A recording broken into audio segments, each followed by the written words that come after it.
PM की जो क़यादत है वो अपनों की नहीं हुई तो इस शहर की क्या होगी। ये जो मुनाफिक हैं जमाती, ये इस शहर के नहीं हुए जिस शहर से वो चंदा भी इकट्ठा करते हैं, बंदा भी इकट्ठा करते हैं, लेकिन नोट कुछ अच्छा होता है तो उन्होंने किया होता है, कुछ बुरा होता है तो कहते हैं पीपल्स पार्टी ने किया है। तो यार इनसे आप क्या एक्सपेक्ट करते हैं। हमारी हुकूमत की कमिटमेंट थी, ये सानिया है, और सानिया के हवाले से तहकीकात हुकूमती सतह पर होने की ज़रूरत है।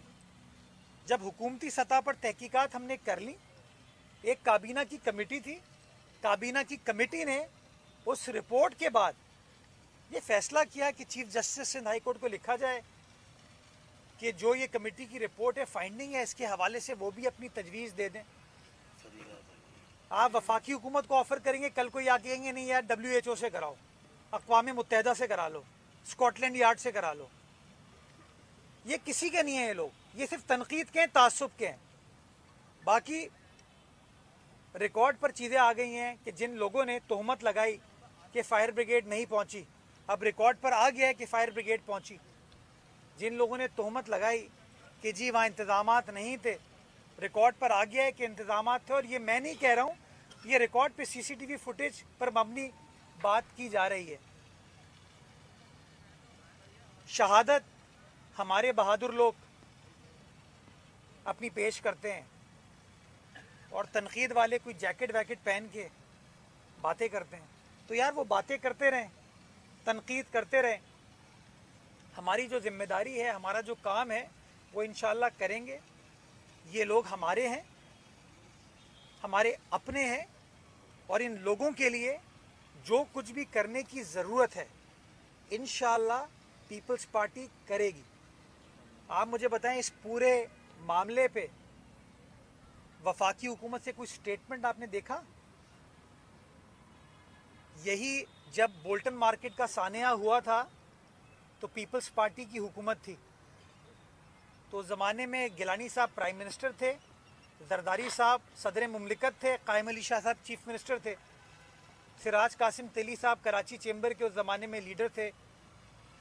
इन चारों अफराद ने बैठकर फैसला किया और वफाकी हुकूमत ने फंडिंग दी, जिसको फिर उन ताजरों को हम बहाल करने में कामयाब हो पाए। आपको कोई चीज़ नज़र आई? मेरा फ़ोन मेरे पास है, मुझे तो वज़ीर आज़म का फ़ोन नहीं आया। ये ताजिर अरबों रुपए टैक्स जमा कराते हैं, ये सनतकार अरबों रुपए टैक्स जमा कराते हैं, लेकिन मुझे कोई चीज़, कोई सपोर्ट उनकी जानिब से नहीं नज़र आई। अब मैं इस तरह की जब बातें करता हूँ तो मैं बुरा हो जाता हूँ। क्यों? क्योंकि मैं शहर का मुकदमा लड़ता हूँ, लड़ता था और इंशाअल्लाह लड़ूंगा। और जब मैं ये मुकदमा लड़ता हूँ तो जो शहर के ठेकेदार हैं, जो शहर के दावेदार हैं, उनको चाहिए वो साथ खड़े हों। अली खुर्शीदी साहब मेरे भाई हैं, औरंगी टाउन से इलेक्ट हुए हैं, उनको कहना चाहिए ना वज़ीर आज़म साहब को, खालिद मकबूल सिद्दीकी साहब को कहना चाहिए ना वज़ीर आज़म साहब को कि प्राइम मिनिस्टर साहब, पाकिस्तान का कमर्शियल कैपिटल है कराची, अरबों रुपए का लोगों का नुकसान हुआ है, आप तो अभी तक यहाँ पर पहुँचे नहीं। तो प्रॉब्लम अनफॉर्चुनेट है। हमने तो अपने किरदार से शो कर दिया, हम लोगों के दरमियान थे, हैं और इंशाअल्लाह रहेंगे। बाकी ये जो लोग हैं जो किसी कमरे में बैठ के प्रेस कॉन्फ्रेंस करते हैं, वो आपके सामने है। जिसने कराची को वफाकी हुकूमत के हवाले करने का कहा था, मेरे ख्याल में वो ख़ुद अभी तक गुल प्लाजा सानिया की जगह पर गालिबन नहीं पहुँचे। अगर मैं गलत हूँ तो मुझे दुरुस्त साबित कर दीजिएगा। वफाकी बस, तो फिर आई रेस्ट माई केस, अल्लाह ताला देख रहा है जी। अच्छा मुर्तज़ा भाई, ये बताइएगा ये करके आपके पास आता हूँ जी। ये बताइएगा कि सुना है कि ये सानिया गुल प्लाजा पे जमात इस्लामी कोर्ट जा रही है और सिंध हुकूमत को जो है वो कोर्ट में पटिशन दायर कर रही है। चले जाए, अदालत अदालत खेलना है, वो जाएंगे अदालत। 2003 में जो इस बिल्डिंग को रेगुलराइज करने का फैसला हुआ था उसके खिलाफ जाएंगे? जब 2003 में जमात इस्लामी का नाजिम था और तमाम इख्तियारात उनके पास थे और इस बिल्डिंग को रेगुलराइज किया गया था, उसके पास जाएंगे? जब 1986 में जमात इस्लामी का मेयर था और लीज के ऊपर फैसला उन्होंने किया था पहला, उसके ऊपर जाएंगे? 1983 से लेकर 1991 तक जब कोई लीज नहीं थी और केएमसी इस ज़मीन की मालिक थी और केएमसी का मालिक, कराची का मालिक जमात इस्लामी का मेयर था और बाद में एमक्यूएम का मेयर था, एक प्राइवेट बिल्डर ने इमारत बना दी, इमारत बना के कराची वालों को बेच दी और केएमसी खामोश रही, कुछ नहीं कहा, उसके खिलाफ अदालत जाएंगे? मैं उनके साथ जाने को तैयार हूँ। चलिए, हकाइक पर मबनी बात करें, हकाइक पर मबनी गुफ्तगू करें। अगर इल्ज़ाम तराशी, तासुब इनके ऊपर फोकस करना है तो वो उनकी मर्जी है, वो करते रहें। मैं तो चाहता हूँ काम करें। आज ये पॉलिसी हम बनाएं कि फायर सेफ्टी से निपटने के लिए ये इक़दामात उठाने की ज़रूरत है और जो हुकूमत पॉलिसी बनाएगी उसको इन्फोर्स करने में हर इदारा, हर सियासी जमात, हर अवामी नुमाइंदा उसको सियासत की, तासुब की भेड़ नहीं चराएगा, वो उसकी अमल दरामद में हुकूमत का साथ देगा।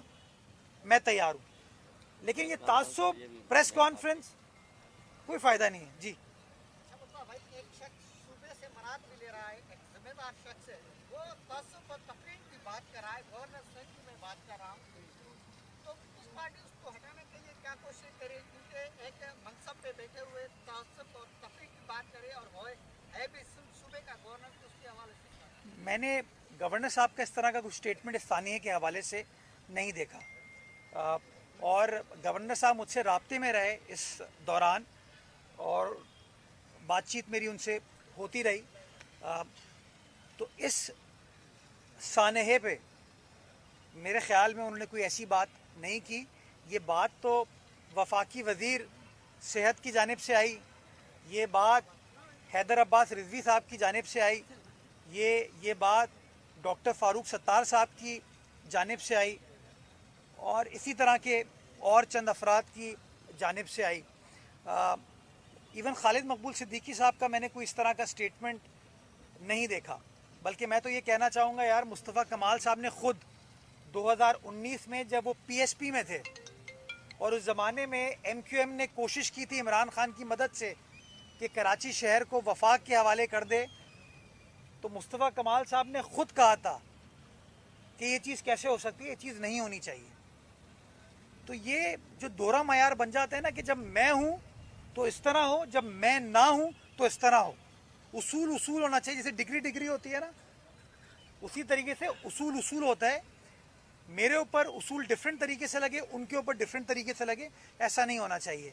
मेरा ये मानना है कि सानहे को सानहे के तौर पर लेना चाहिए और सानहे की आड़ में जो लोग सियासत करते हैं वो गलत है और मैं इसको समझता हूँ वो शर्मनाक अमल है। अच्छा मुसा साहब, ये बताइएगा कि मार्केट कमेटी एक पुराना खत दिखा के अपनी तमाम जिम्मेदारी से आयद हो चुकी है, लेकिन ये नहीं बताया कि 200 दुकानें जो मस्जिद बनाई गई उसके लिए उन्होंने लिखा वो कौन सी कुव्वतें थी, क्या इतनी बहासत थी, कमेटी इदारे सबके बावजूद वो दुकान बनाने में कामयाब हुए।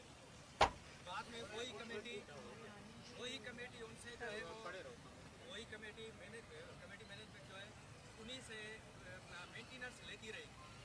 अभी जो सेंट्रल गवर्नमेंट उनको सेटलमेंट कर रही है, उन 200 गैरकानूनी दुकान वालों को भी करेगी या उसकी भी तफ्तीश होगी? देखिए, फैसला तो ये, जो दुकानें वहाँ पे थी उनको वापस बनाया जाएगा, क्योंकि वो कराची वाले हैं यार, उनका रोज़गार गया है। अगर उनके साथ किसी बिल्डर ने ज़्यादती की है, किसी शख्स ने ज़्यादती की है, तो हमें इस सानहे में हमें जो उनको लुक आफ्टर करना है वो हमारी जिम्मेदारी है, वो लुक आफ्टर उनको किया जाएगा। अब जो आप कहते हो कि कौन से वो मुहर्रिकात थे, मैंने आपको बताया ना कि 83 में लीज ख़त्म हो गई, 7-8 साल वो बिल्डिंग तामीर होती रही, वो बिल्डिंग के अंदर तामीरात के बाद दुकानों को बेचा गया। तो कौन था हुकूमत में उस वक्त? मैंने बताया ना 1983 में जब जुलाई में लीज एक्सपायर हुई, मैं पैदा नहीं हुआ था, सोचें आप। तो जिन लोगों ने कारनामा किया वो आज इल्ज़ाम लगा रहे हैं। उसके बाद 1992 में जो उस वक्त की कमेटी थी उसने बिल्डर के खिलाफ शिकायत की। उस शिकायत को रेगुलराइज किस दौर में किया गया? 98 में एक बार गालिबन हुआ है जो मुझे रिकॉर्ड बताया गया है, और एक बार 2003 में हुआ है। कौन हुकूमत में था? तो जब जिनको फैसला करना है अगर वो खुद रेगुलराइज कर देंगे चीज़ों को, यानी कि गलती को ठीक कर देंगे, गैर कानूनी अमल को कानूनी दायरे में ले आएंगे, तो ये सवाल उनसे पूछना चाहिए। जब हम सवाल पूछते हैं तो वो फिर ज़ाती तौर के ज़ाती नौयत के इल्ज़ामात लगाना शुरू कर देते हैं। तो ये थोड़ा समझने की ज़रूरत है। मैं कराची वालों को बताना चाहता हूँ, गलती उस ज़माने में स्टार्ट हुई जब मैं पैदा नहीं हुआ था, लेकिन फेस कौन कर रहा है वो मैं कर रहा हूँ। तो जो माजी के माशाल्लाह ज़बरदस्त कारनामे हैं, इन तमाम क्या मोहसिनाने कराची या मोहसिने कराची जो थे, उसका खमियाजा आज मौजूदा नस्ल भुगत रही है। तो आज सबक हासिल कर लें ताकि हमारी मुस्तकबिल की आने वाली नस्लों को खमियाजा ना भुगतना पड़े। बहुत शुक्रिया, थैंक यू।